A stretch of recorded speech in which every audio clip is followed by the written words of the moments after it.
Welcome to Sex Talk Radio, a podcast that explores sex, kink, and intimacy through candid conversations with sex workers, researchers, and voices shaping the conversations on sexuality.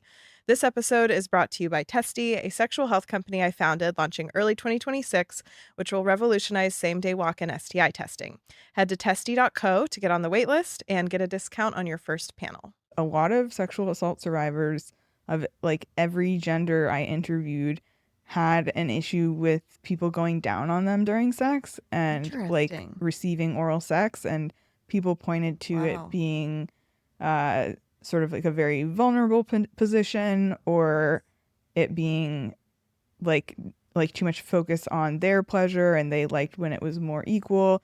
But it was just sort of this underlying theme that like I have personally experienced, and Same. it was one of those things that before I researched this book I was like, it's probably just me. Like that's Totally. like it's probably like literally I'm the just only me. woman that I'm the only person that doesn't like this. All right, Katie Simon, welcome to Sex Talk Radio. Thank you for having me. Yes, I'm welcome. excited. Welcome to New York. I'm sure you've been here before, but I used to live here, actually. oh yes, that's right. Yeah. Okay. How many years did you live here? I lived here like 5-ish years, but it was Okay. almost 10 years ago. So, Oh wow.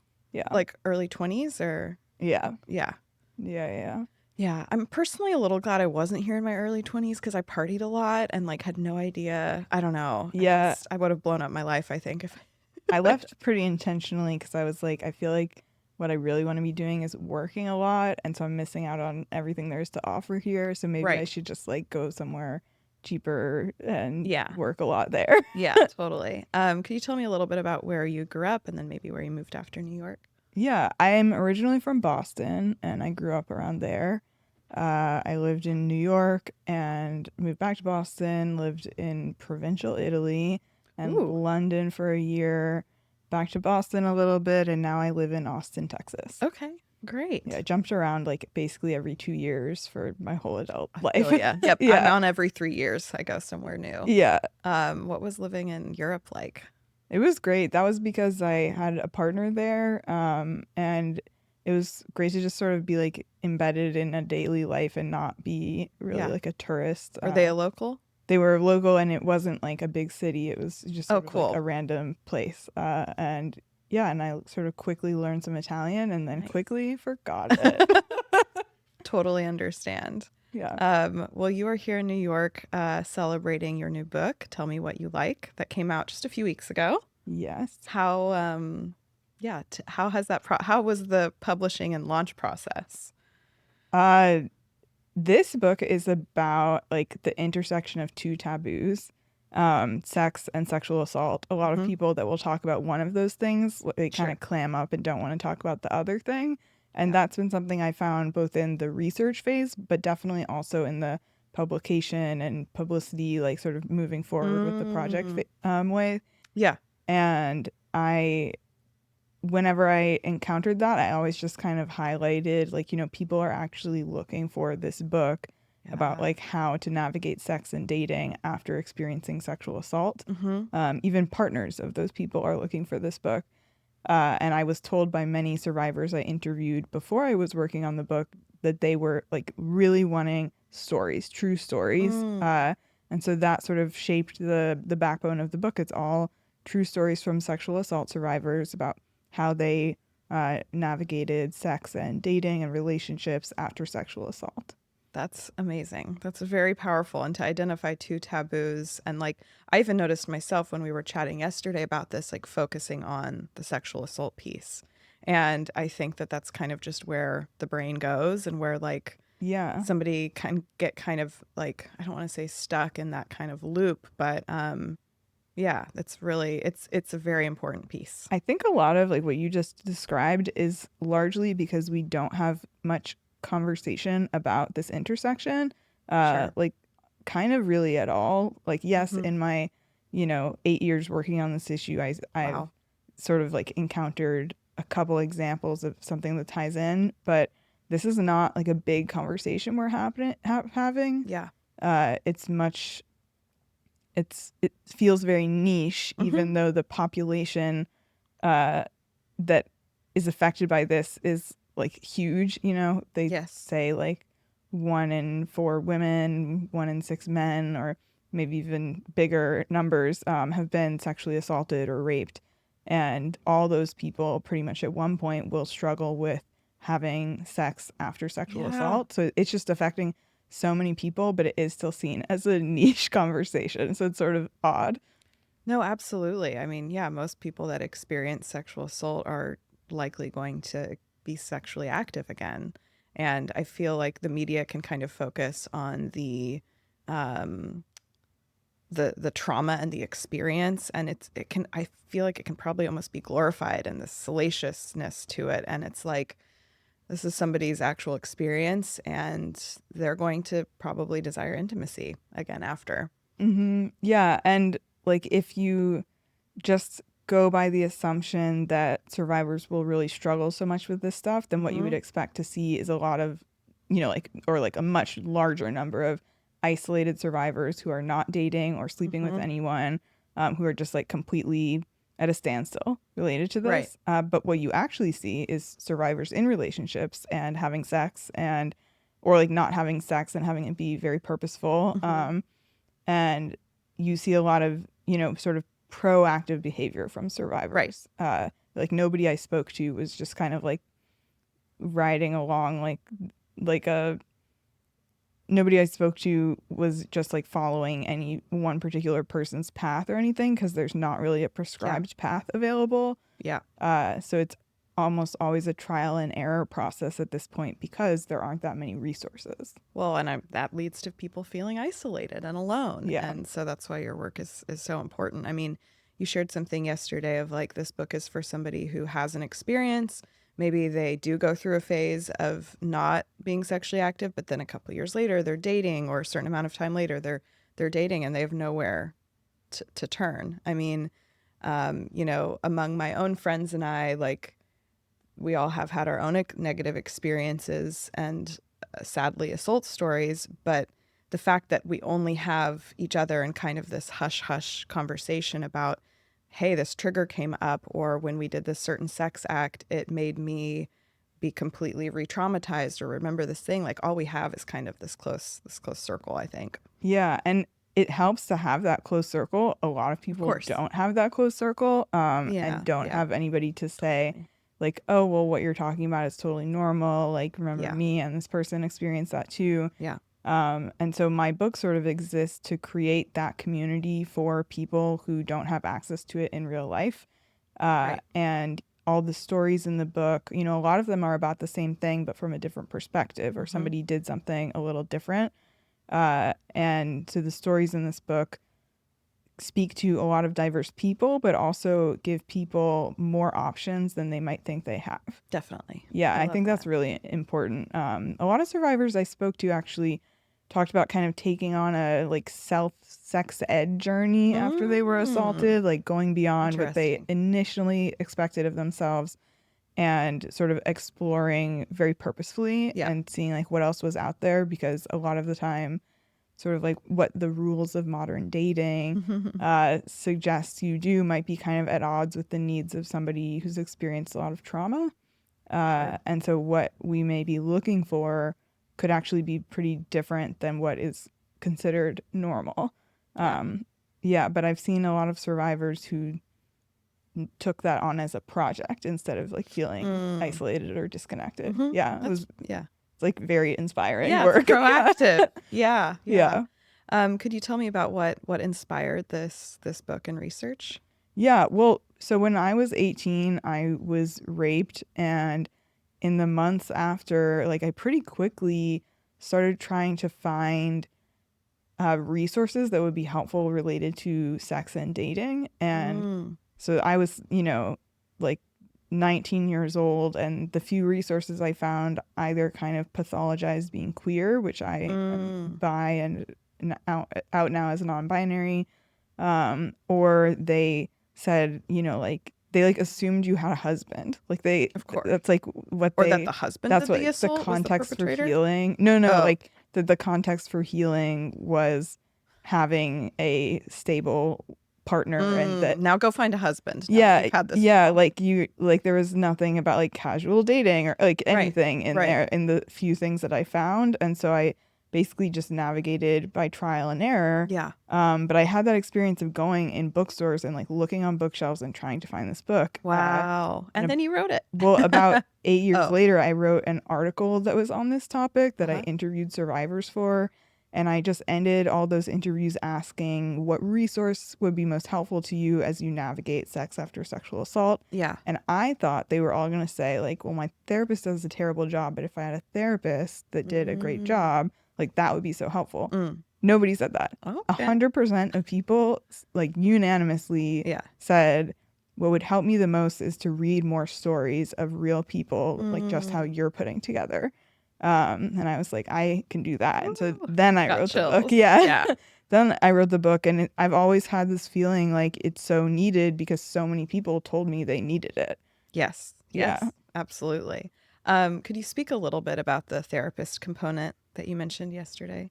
Yeah. So with that, I just mentioned the therapist expectations and what they Right. can actually offer. And I've learned over the course of this whole journey that therapists, even trauma therapists or sex therapists, are not specifically trained in like helping people have sex after sexual assault.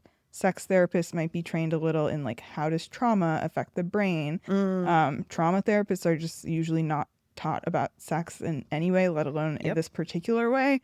And so that has kind of two effects. One is if you go to a therapist and you say you want help with this, some therapists might kind of shut down because they know they didn't receive training and they don't want to be like operating off the cuff. Yeah. And, you know, that is really, I always tell survivors, like, that is really not your fault if a therapist is not able to help you. It's a systemic issue and, like, goes back to not only training, but, like, the lack of availability of research on this to develop trainings and, like, on and on and on.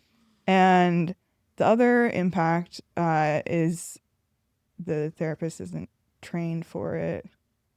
Well, I think also just there's this assumption that a therapist would be the most helpful person, but actually over the course of my qualitative research, interviewing dozens of survivors, the people they kept bringing up as being super, super helpful in sex after sexual assault is either their partner or like an ex-partner that kind of like helped them through an earlier stage of healing. Interesting. And so I keep seeing this possibility to sort of really bolster partners and teach partners how to be supportive and like because anybody can be a partner to a sexual assault survivor. And I think like getting partners to a place where we feel more empowered to support people and show up and more confident in how we do that. I think that would change the game in a way that, you know, not everybody can afford a therapist or make the time for a therapist. Like I really think we should look at what is going on in survivors' lives already and sort of work with that. Yeah. Yeah. And that's what survivors have shared works.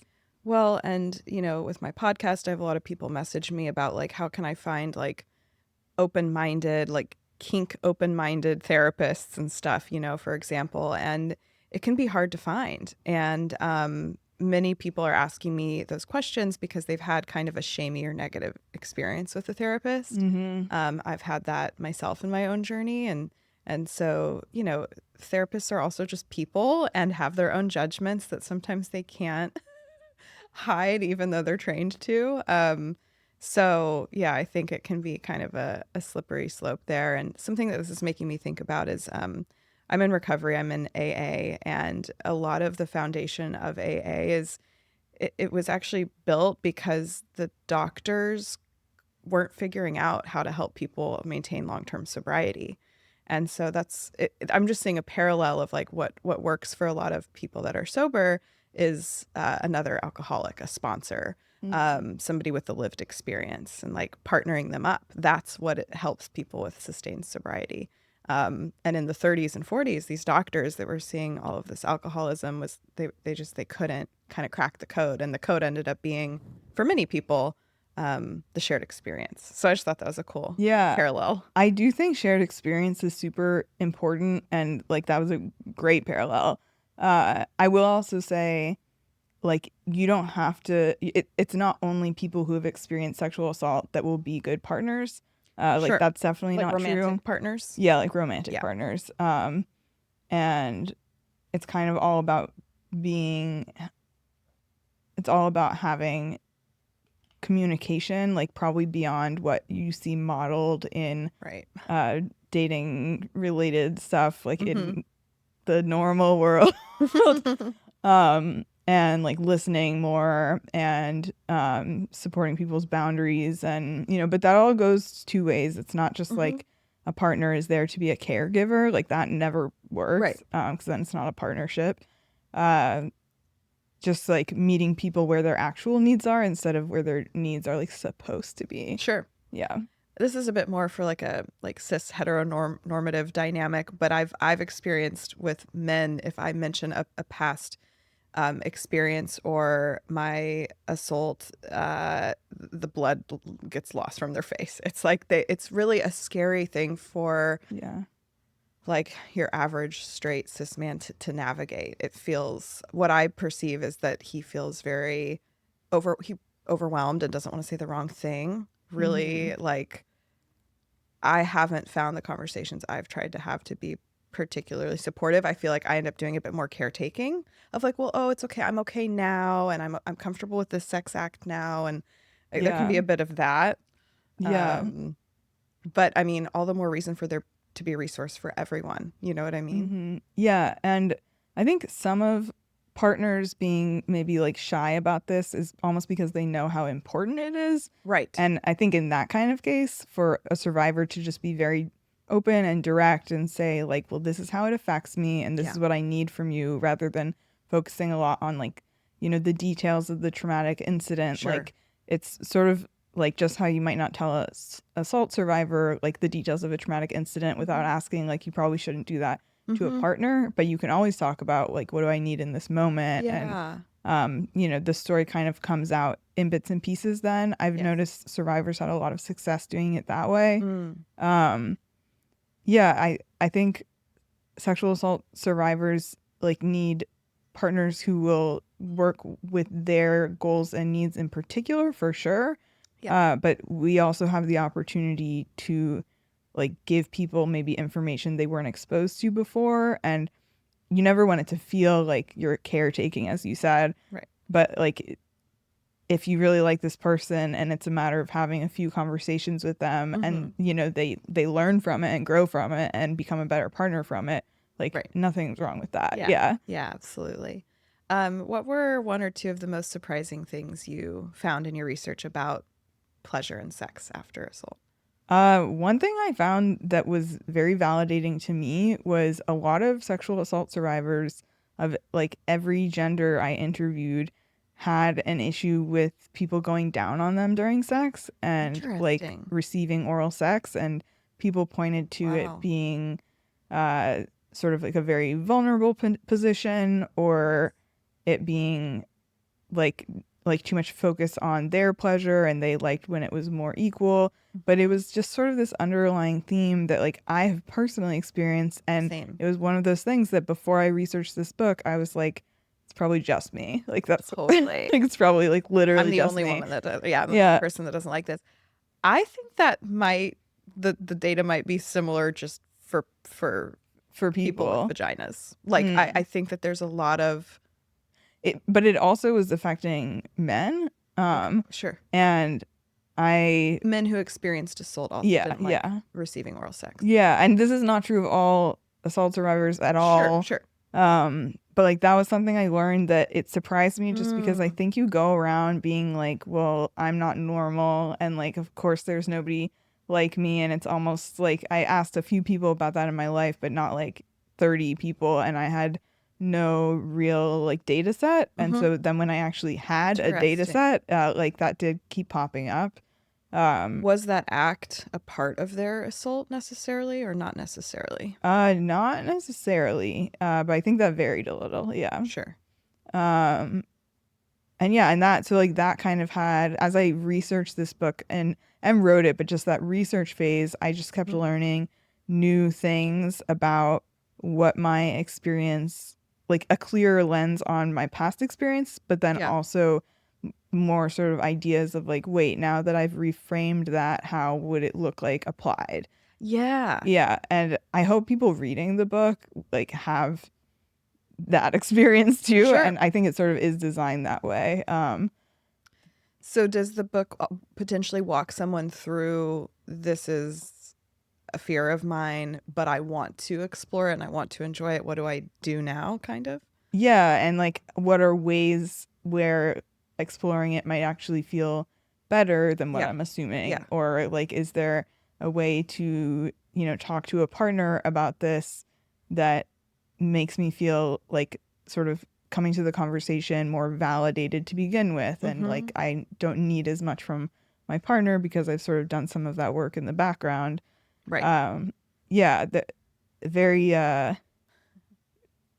yeah, I think it just will make people's lives a lot easier, and not even just sexual assault survivors and their partners. Like Right. what sexual assault survivors taught me in the course of writing this book about sex really applies to a lot more than just sexual assault survivors. Yeah.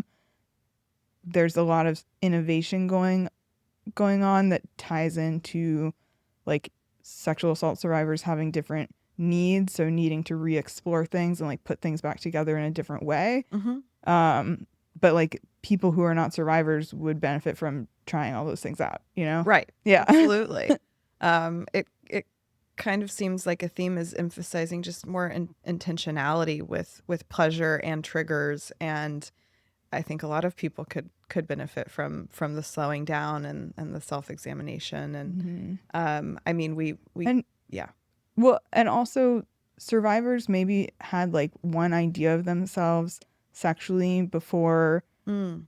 the assault that then comes really into question afterward for like a lot of different reasons. Could you And give an example of that or a scenario?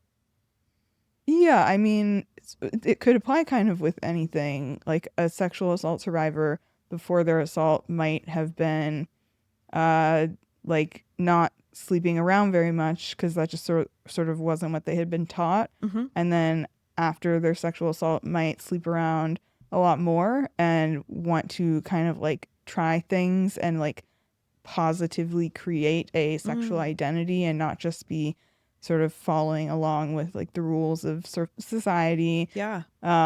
and wanting to explore and be very intentional with that. So yeah, Sure. like survivors are doing things a little differently Yeah, I could sometimes. also imagine that there's some of that is like a reclamation and of their sexual power. I mean, I feel like I've heard that from friends, or just like, well, Yeah, these the societal rules kind of crumble around them, around what they're supposed to do.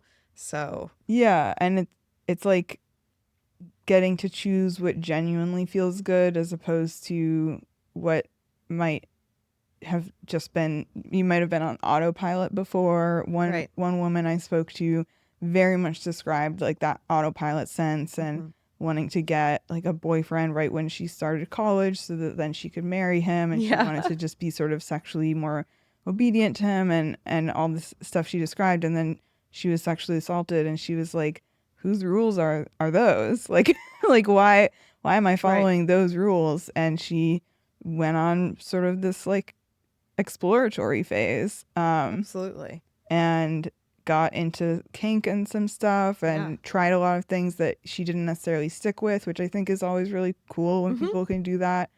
Um, and yeah, I think that's something that a lot of survivors to some degree identify with, that like something might change sexually after experiencing trauma, Right. that's worth looking into. Right. And that doesn't mean it's like a negative trauma response or No, like it's almost like this book is about like tell me what you like. I titled it that yeah. way instead of tell me what you don't like, which I think survivors are asked all the time. Oh Like I gosh, want to prevent totally. like bad things Totally. happening. So like what do you not like? Hmm. But instead centering that sort of positive forward motion, tell me Yes. what you do like.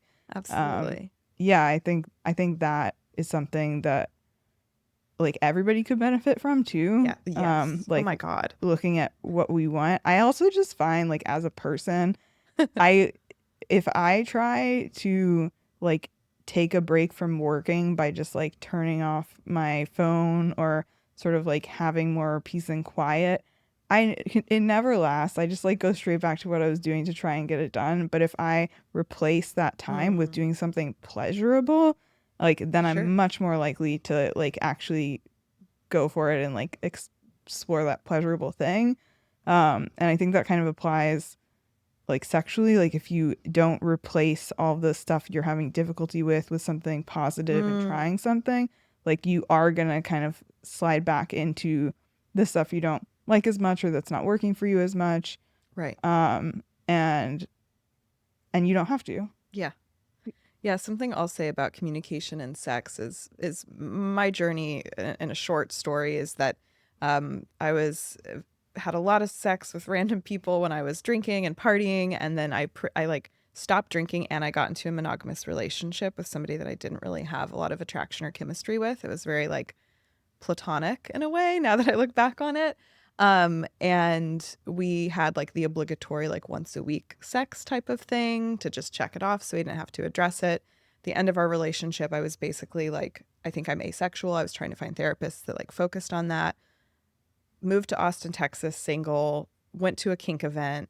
My mind was blown. I was like, this is so fucking cool. I met a dominatrix. It was just like all these things happened and now I have a sex podcast. And it's like I can still beat myself up a little bit sometimes about like, how did you think you were asexual? But like in this comfortable, safe relationship, which was like the first one I'd had of those, um, it felt more worth it to me to have the relationship than the sex and the comfort and predictability about that. But it took me, and I just want to give anyone listening like grace for this. It took me like 2 years, like it took me like a year of having a sex podcast, and it took me a year of switching from being submissive to being a dom in the bedroom to literally feel comfortable with a new partner telling them what I want. Mm. Like that's how crazy my journey was. And it took me such a long time, let's say with a more casual partner or a hookup, to say, hey, I actually don't like when you do this, or I actually need a toy to come. So I'm Mm-hmm. going to get out my toy now so that I have pleasure. It Mm-hmm. took me so long to get to that level of comfort. And so I always like to reiterate, like, give yourself grace with that because telling people to just like, oh, just, and that's why your book is so important is because I'm sure there's a lot more, specificity to it of like, it's not just practice communicating and get more comfortable. There it's so loaded. And I Mm-hmm. also think something of note is like as a woman, there is a biological like fear if I'm with like some big burly guy that he could harm me if I like say the wrong thing. And so, I mean, it doesn't matter their size, but for me, it's like, I think that I'm less likely to share exactly what I want in a sexual encounter if there is this subconscious fear that they could harm me or, now I'm just kind of going on a tangent, but there's a lot of things at play when it comes to just tell me all the things you like. Yeah, yeah. No, and just so you know, many people spoke to me specifically about they were women that spoke about having issues around dating really big or tall men. So I don't Yeah. think it's like Yeah, just you yeah, at all. I think yeah. that's like a thing that comes up for a lot of people. Interesting. Um, yeah. Oh, I keep doing this. I kind of went on a tangent there, but I mean, the thing I kind of wanted to highlight was like a lot of people ask me for advice on like how do I bring up this random thing? How do I bring up this Oh, kink, this that's desire? what I Yeah. wanted. Yeah. So one woman I interviewed, she had a really hard time talking to her partner of years about her sexual assault Mm. and her history. But she worked every day uh, in like violence prevention. So like she Oh went to wow. work, talked about all of this stuff all day, Mm-hmm. and couldn't bring it home because it's really, really hard. She pointed this out to me, and it's so true that it's really, really hard to like tell somebody you already have a relationship with about your trauma history because if their reaction doesn't go well, you sort of lose the person and it's someone you're Yes. already invested in. Huge fear of rejection. But so what she did it, I think, kind of intuitively, but now I like bring this up all the time because I think it was so smart.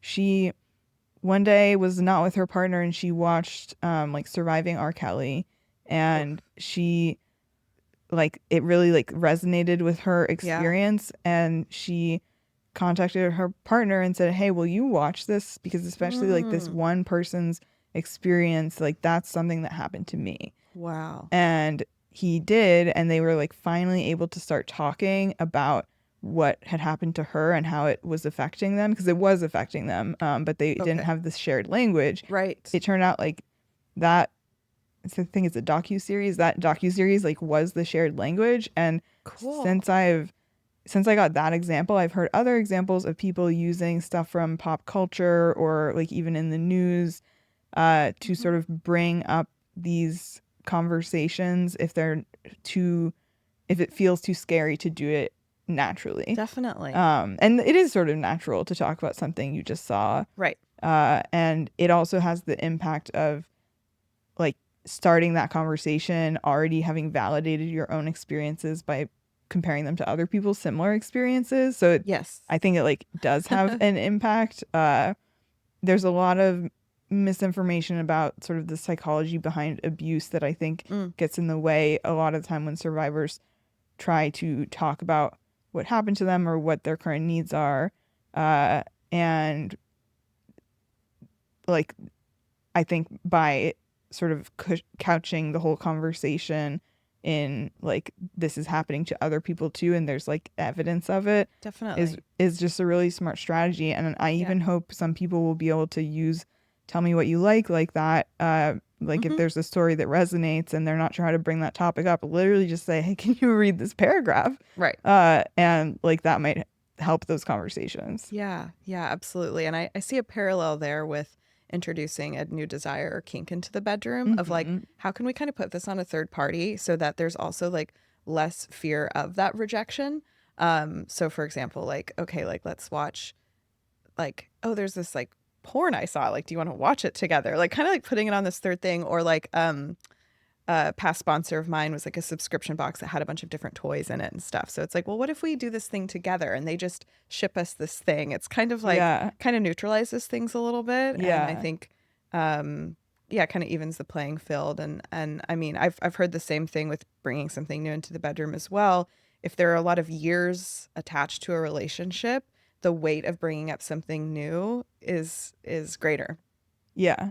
No, definitely. That Yeah. is so true. So what were some of the other things that surprised you in your research, Things or a favorite thing you kind of uncovered? Another little thing that somebody said that I just really resonated with, and she kind of said it as an aside in a bigger story, Yeah. but she was like, anything that's surprising, even if it's pleasurable, will feel bad. Like anything that comes Mm. into Mm-hmm. interaction that surprises me, like I Sure. have that surprise reaction, even if it's like a pleasurable thing, even if it's something we've done before that feels good, but I just had no idea it was coming. I it will like turn me off and I'll like shut down a little. Yeah. And I think that is like such a good example of the kind of thing that we really need to be having these open conversations with survivors and partners and everyone. Because it's not just the stuff you think. I think people see triggers during sex as being very like sexual, like sexually related triggers. Mm. Like doing the sex act triggers me. Mm. But some people are really, Yeah. really triggered by like the sound of a particular laugh. Or Whoa. really triggered by like the sound that a belt buckle makes, or things that are not like Yeah, yeah. explicitly sexual Or but like like really, sensory. yeah, like sensory, or even like a smell. For me, there's like a smell that Wow. like really freaks me out, Wow. and it has nothing to do with the fact that it's a sexual encounter. It's like just something that's in the room, but it has the Yes. same impact. I think bringing some of those to light was one of my favorite part of doing this, and just like pointing out that they're not separate. Like sort of like the PTSD symptoms you experience like out in the world are not like totally separate from what happens when you're in a bedroom, because like it's you are there, like you're the same person. So they're Right. connected. um yeah, and people always had lots of examples around like the little things that bothered them, and they weren't necessarily things you would expect come up in sex a lot, but like they had a big impact. Sure. Yeah. No, that's really profound, and that really makes sense that it's not like this act is a trigger for me. This act, like it's not necessarily just some tidy, laundry list. Like when Yeah. I think about my own triggers, it's very much sensory, and the thing you mentioned about surprise absolutely resonates as well. Mm-hmm. Something I talk about a lot is like you can make ongoing consent and questions, like you can make it sexy. Like I think a lot of Yeah. people have this perception that asking certain questions during a sexual encounter like takes people out of the mood, but I'm big on that it can still be hot. Like Yeah. how does that like how does that feel? Like even just asking how does that feel during something? Like sometimes it will make my partner pause and go, "Oh, actually I think I'm like done with this part." Like it's we also don't see that in media. We don't see like pausing throughout a sex scene Yeah. to ask questions when in reality, like it is an ongoing conversation. Yeah. Or, or what would you like me to do to you next? Get the And person back into their head and to think about what they like. yeah, definitely. And when survivors are like maybe experiencing some like slightly more challenging stuff during an encounter, Mm-hmm. there's all this stuff that survivors are taught to do in normal therapy, like take a glass of water or just like take a break and do something like a grounding exercise, like counting all the colors in the rainbow Not in the gonna room. apply if you're And in the so, middle. yeah, but like some of those things, like if you could take a pause, you could do that, and they Mm-hmm. do help. Like Yeah, just how like the triggers may cross, where you are, but like what helps may also cross that. And sure. like I think it should be really normal for somebody to say like, "Hey, I just like fell out of the moment for a Yeah, minute. need a Like second. I just need a second. I'm gonna like do my Yeah. stretches or something that like feels grounding." And like all those resources are available to you. I actually have I've noticed that the few resources that exist around sex after sexual assault almost always, like really almost always, help people up to the point where we're connected with our bodies and we're sort of grounded in the moment and so like sort of primed to have sex with someone else, but they very Mm. very very often stop short of getting into, well, what happens when you throw that other person or people in there, like what happens when Right. you actually like start the encounter.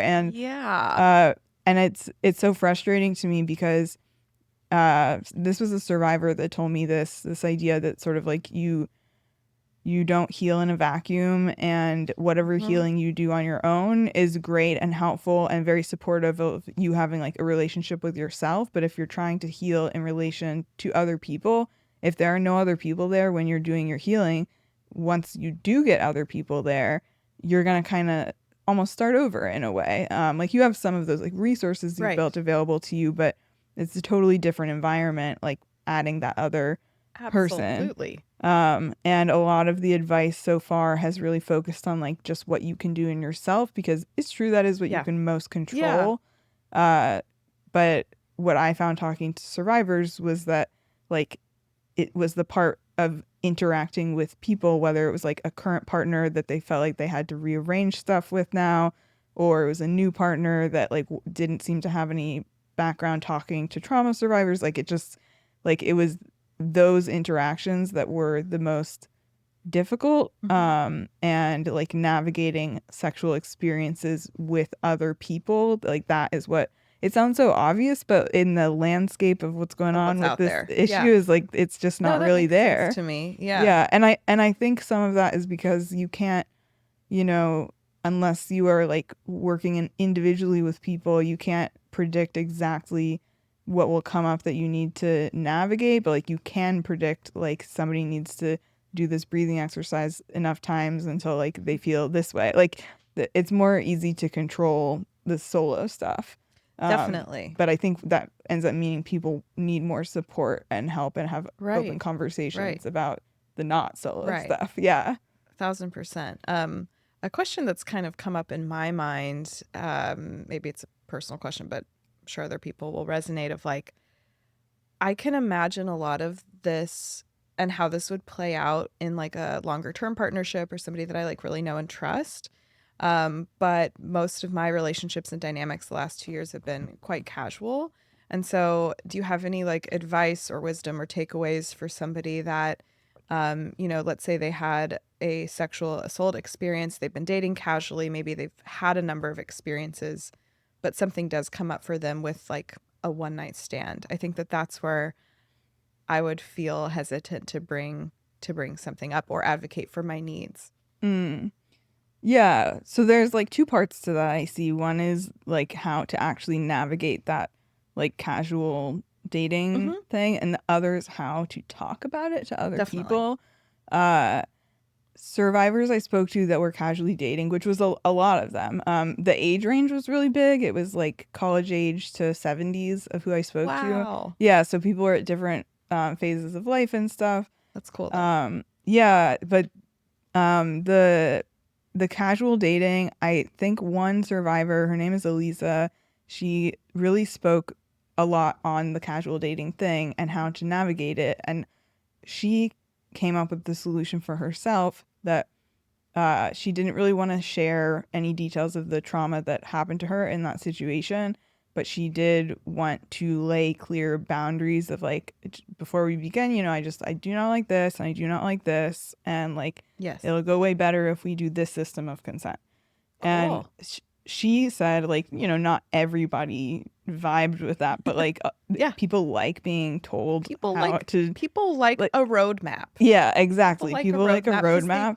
and most people in general don't want to cause harm. Yeah. And so being given specific things, I've from partners had very positive Yeah. responses of like, oh, nobody's ever told me exactly what they like and don't like. Well, one partner I had personally in a casual sex kind of environment, actually, I think did a really great job where I was becoming kind of activated due to like stuff that he didn't mean to do. Like nothing was like Sure. wrong, but I was just having this like escalating reaction. And he was like, Katie, like I'm not in a great place to hear the details of Mm-hmm. anything bad that's causing you to feel this way right Mm-hmm. now.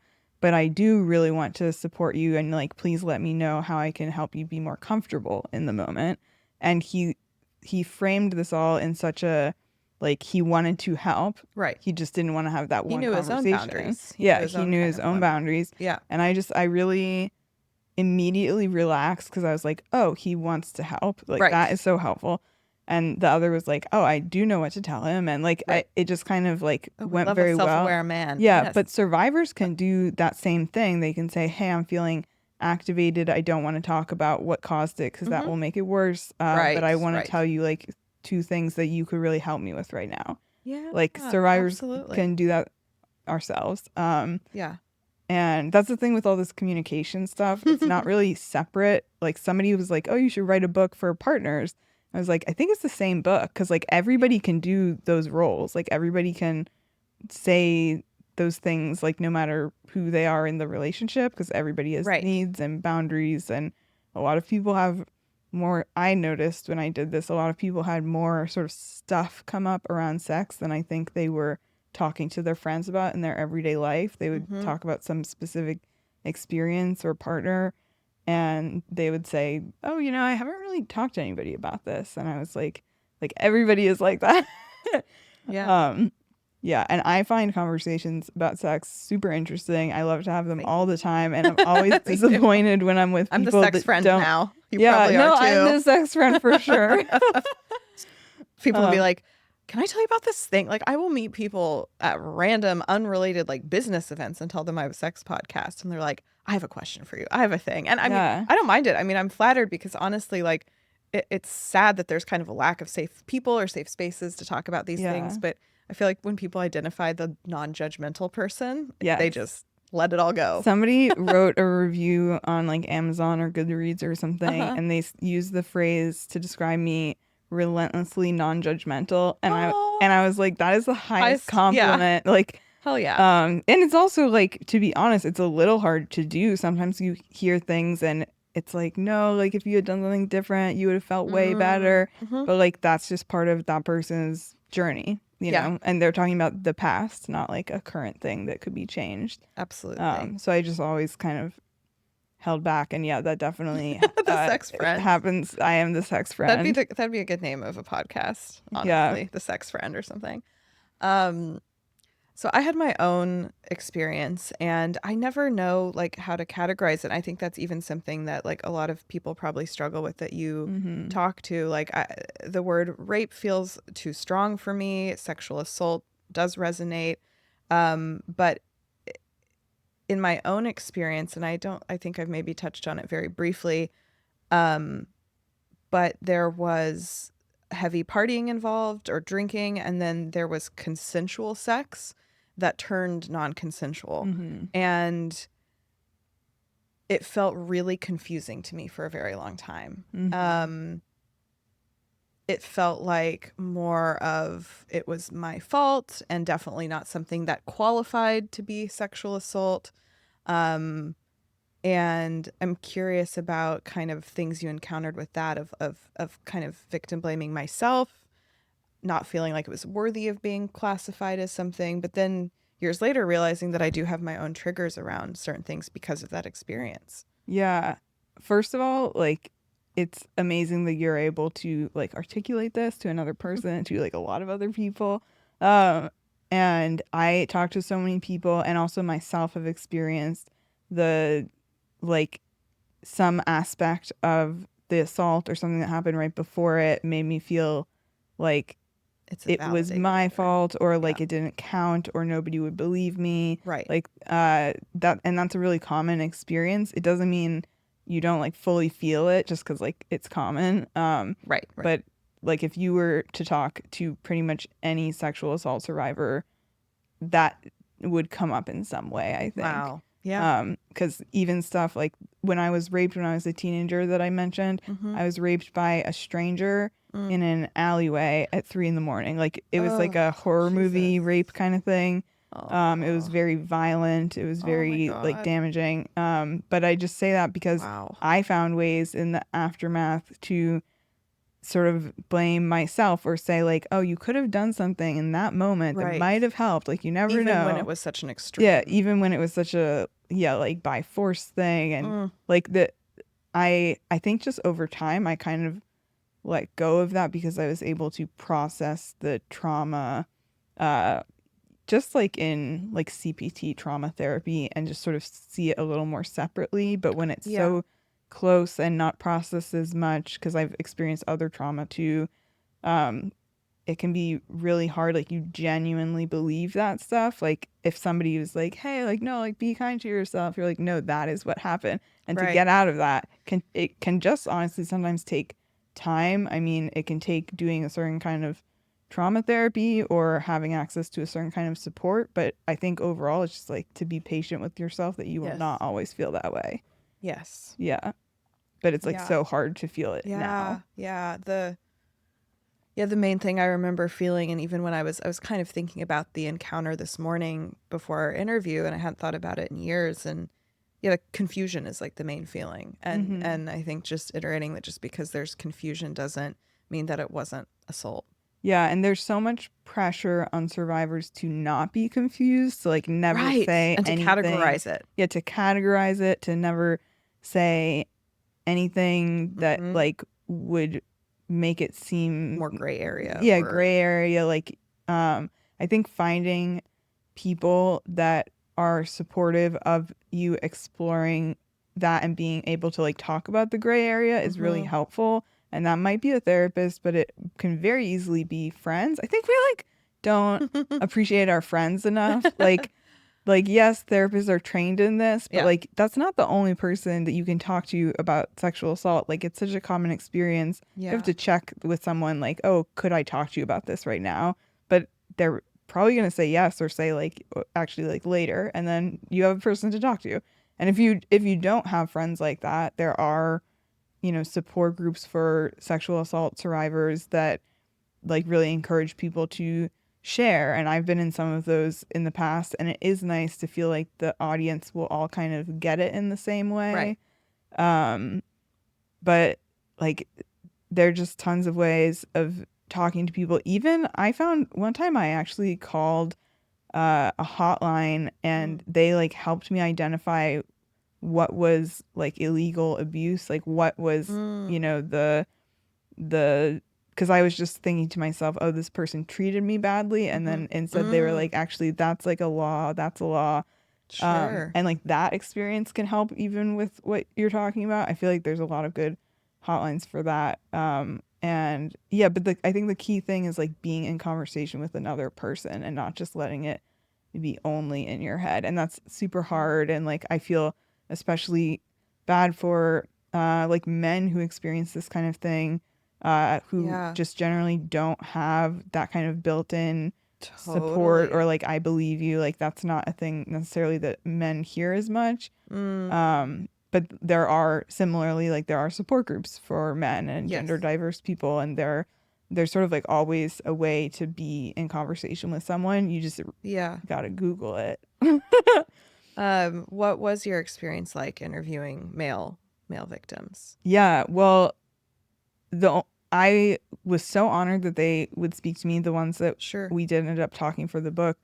I had quite a few experiences of men contacting me saying, you know, I heard about what you're doing and I'd like to be in the book, and does my experience fit? And I'd say like, yes, definitely. Like Uh-huh. here, let's like schedule to move forward. And they just wouldn't show up for the Zoom call. Like that happened a Yeah. lot with men.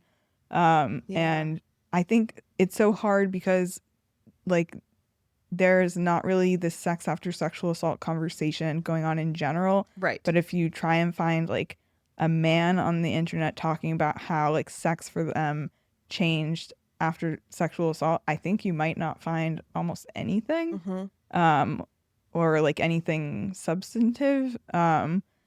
And so to be willing to be like the trailblazer, like talking to me, that's a Right. lot of pressure. Right. So I was very happy that some men would talk to me. And I hope that this existing and being an example of if you talk to a journalist about these topics, like this Mm-hmm. is what you might talk about. And that's less Mm-hmm. scary then after Right. that. You Yeah. were saying that most perpetrators are male, Yeah. That's correct? pretty like across the board for any kind of victim. Like it tends to be Yeah. men. Yeah. Did you see men that had male perpetrators struggle with um like feelings of not wanting to share about it, of perception of being perceived as gay and like So in just like a turn of events, everybody male that I spoke to was queer or gay. okay. So Well, so, all right. but I mean, in particular, I spoke to this one bi man who, uh, he he had a lot of trouble being understood by like women he dated, and they were not supportive, how like you would expect somebody to support a sexual assault victim. Mm-hmm. um but like he said he felt very supported in the queer community, like if he was sleeping with Yeah. men, Yeah. um I think because then there was more of a narrative there, like a little more of a narrative there to kind yeah. of tap into and get support from.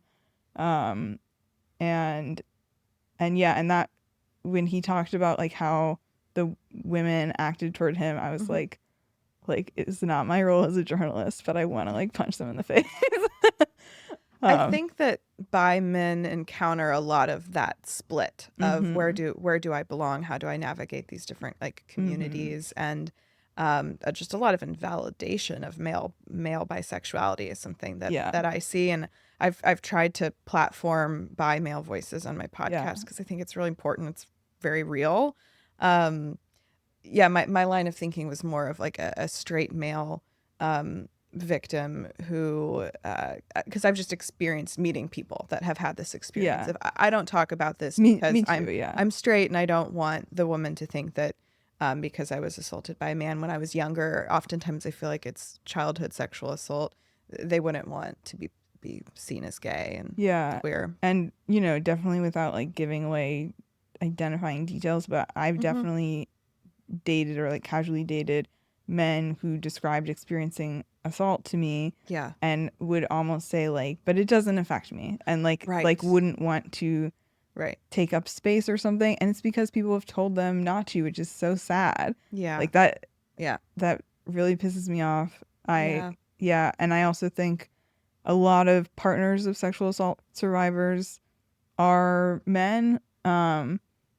And it's, I just feel like you can't really have a good conversation about how can you support somebody who's experienced sexual assault and we're going to ignore whatever might have happened to you. Mm. And Mm-hmm. I'm thinking like moving forward, what do I do with, because like this book is like 80,000 words and I have about 500,000 words of transcripts of Oh my interviews. God. And so I've just been sort of thinking, what Wow. else can I do that would further this conversation? Yeah. And I feel like the role of the partner who may also be a survivor Mm-hmm. is really interesting to look into it. And Definitely. I've experienced that a few times personally, Yeah. and it is kind of a different conversation, kind of along the lines of how if you are trying to operate solo and like figure out sexual stuff solo changes when you have a partner. I feel like there's a Mm-hmm. similar jump to if your partner is also a sexual assault survivor. Definitely. Yeah. Yeah.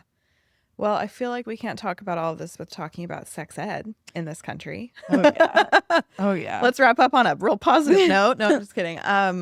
Another thing I would like to touch on in the sex ed conversation is, and I by no means want anybody to be able to get away with sexual assault with what I'm about to say, but I do feel like with the amount of people that have experienced sexual assault, not everyone that is a perpetrator knows that they've done that they've sexually Mm. assaulted someone, that it has gone beyond a consensual experience. And I think that there's a lot of nuance there of like, okay, well, I said no, but he pushed my head down and then I said no, but then I was okay with it. And it can be very nuanced, but Mm-hmm. I do want to get your thoughts on um, sex ed, consent education, and then also that kind of conversation around what do we do if a lot of these people, these perpetrators, don't know that what they've done is sexual assault. Yeah. Remind me of the end of that Where do question. we? Yeah, And sure. then because I want to just jump right in, um, that example of like somebody saying no and then pushing a head down and all these sort of, it feels very complicated. A Mm-hmm. lot of survivors I interviewed uh, pointed to embodied consent as being really, really helpful with Okay. navigating like trauma triggers and being a survivor in sexual settings. So What does that mean? Yeah. embodied consent is when you use like body language cues and even like visual cues of somebody to inform, whether or not you pause or keep going or stop. Mm-hmm. And it's also something where you can have a conversation in advance where each person says, when I do this thing, I'm like totally shut down. Like, even though you might otherwise not think it, like, you should definitely pause. Mm-hmm. And a lot of that can be like, if I won't make eye contact with you, or Mm. like if I like kind of am a little more rigid and like not moving around as much, or if maybe somebody tends to like squeeze their partner when they're sleeping with them. If somebody's like hands just go to the side, these are signs like, oh, something's wrong, so we should check in.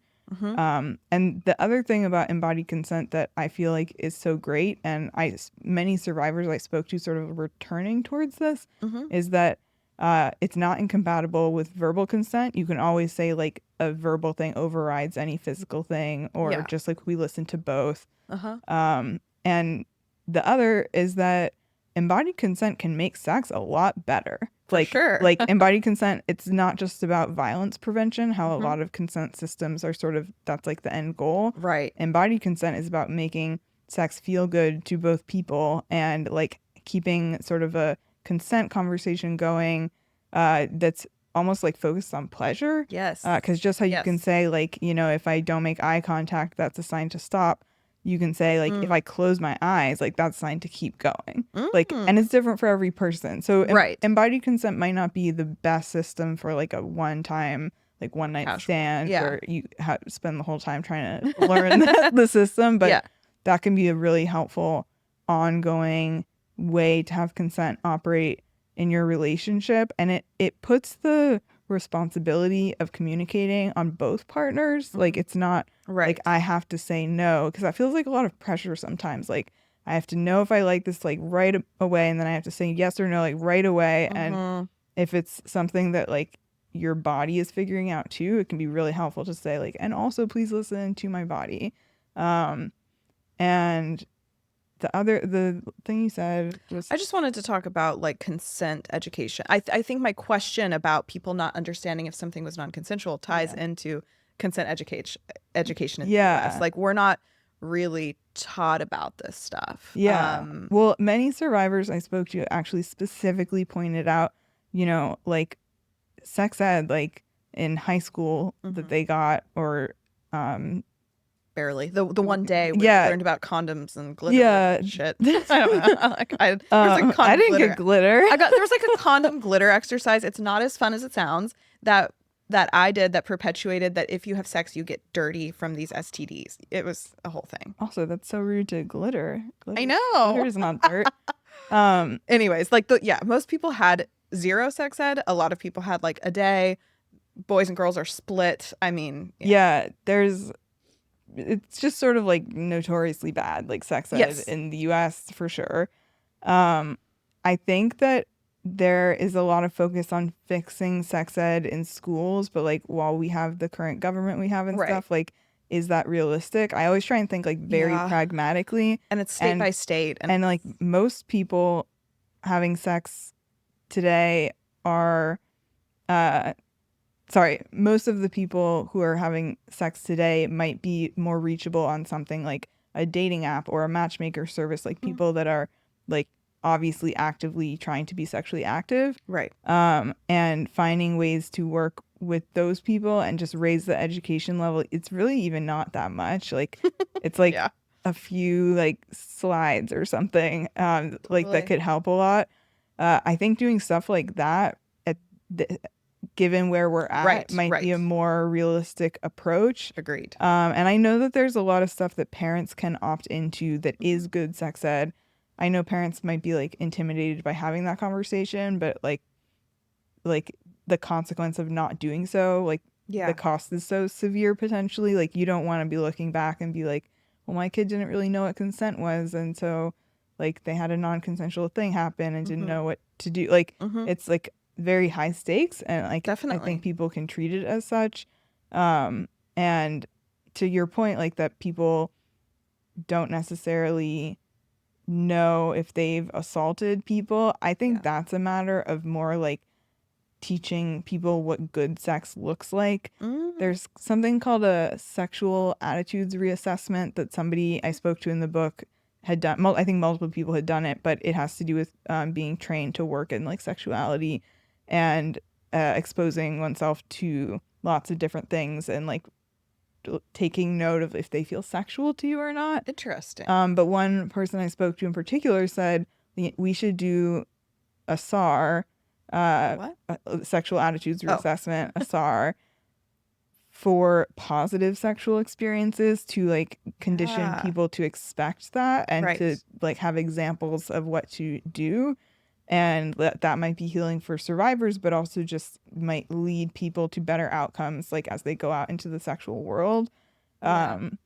So I feel like there's so much that can be done, but I would almost abandon the expectation that this is something that's going to happen in schools for kids. Absolutely. And obviously kids should be appropriately educated. Like that's not what I'm saying. I'm just saying like if you look around at what's going on and you want to reach people like that, there's so many ways to reach people with these messages and this education. Like we can look elsewhere. Yeah. I think pleasure is such an important piece of the conversation. And like even in building Testy, the company I'm building, it's like none of the other people that do STI testing mention sex on their website. Like most people are getting tested to have a new partner, to get laid. Maybe they have a symptom or a fear, but there's usually going to be pleasure on the other side of this. And it's just not talked about anywhere. It's fear-based. Yeah. And I feel like so many conversations and so much marketing around sex is the fear. But it's like we're also like here to ideally have a good time and have some orgasms. And when we don't frame it as being about pleasure and like positive experiences, then it turns into prevention of sexual assault, prevention of pregnancy. And that way kind of leaves out a lot of queer people, just like naturally, like focusing on those things like sort of might like be different than what you might otherwise expect the conversation Yeah. to be like. Yeah. Yeah, I think sex ed could be improved a lot. But what I would also really just like say to individual people is, just like the survivors in this book that said, like, I'm going to learn how to better navigate sex after sexual assault for myself. Like, any individual person is capable of looking up information about sex and dating and like scripts for how to talk through certain things in Yeah. sex and dating. Like, you don't have to be as ignorant as your government wants you to be. Hey. Yeah. Yeah, and do you have any scripts in your book? Or there are definitely, yeah, like people say exactly what was said between them and a partner, or between them and a person they disclosed something to. And helpful. I did that really on purpose because I think people are really looking for that. Yes. Like, if you can kind of quote verbatim or just like adapt it a little bit, like these are proven to work for some people. Can't promise that it will work for every single person, but like, given that there aren't really, there's nothing else out there. Yeah, there's nothing else out there. And I think this book also gives people a little bit of a better self-understanding of how all this stuff works in their own life. That is helpful if you're trying to explain it to another person. Like, yes, it's always important to like state what your needs are, but if you don't really understand what your needs are or where they're coming from, that conversation is just going to be a little bit stunted. Yeah.